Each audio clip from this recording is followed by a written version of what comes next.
అందమైన ప్రపంచంలో నివసిస్తున్నాము. మీ చుట్టూనున్న అద్భుతమైన వాటిని చూడండి.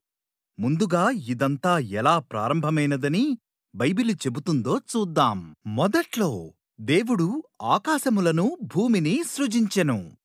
చీకటిని వేరుచేసి వెలుగు కలగాలి అన్నాడు. ఆయన ఆ వెలుగును పగలు అని, చీకటిని రాత్రి అని పిలిచాడు. మొదటి రోజు అయిపోయింది. తరువాత దేవుడు పైనున్న నీటిని, క్రిందున్న నీటిని వేరుపరచుటకు ఒక విశాలమును కలుగజేశాడు. ఆ విశాలమును ఆకాశము అని పిలిచాడు. రెండవ రోజు అయిపోయింది.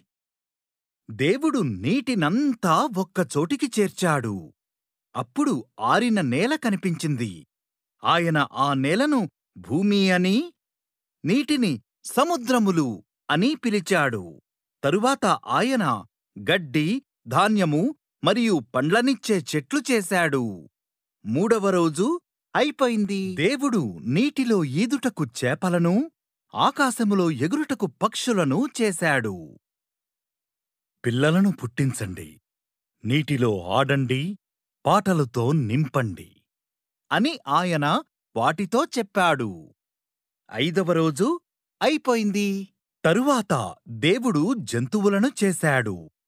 ఆయన పశువులను, అడవి జంతువులను, భూమిపై ప్రాకు పురుగులను చేశాడు.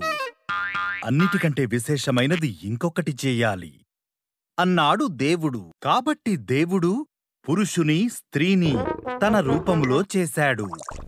పిల్లలను పుట్టించండి, ప్రపంచముపై అధికారాన్ని తీసుకోండి, చేపలను, పక్షులను మరియు జంతువులను సంరక్షించండి అని దేవుడు అన్నాడు. ఆరవ రోజు అయిపోయింది. దేవుడు తాను చేసింది మొత్తం చూశాడు. ఆయన సృష్టిని ముగించాడు. ఇది చాలా బాగుంది అన్నాడు. ఏడవ రోజు ఆయన ఏ పని చేయలేదు. ఆ రోజును ప్రత్యేకపరిచాడు. ఏడవ రోజు అయిపోయింది.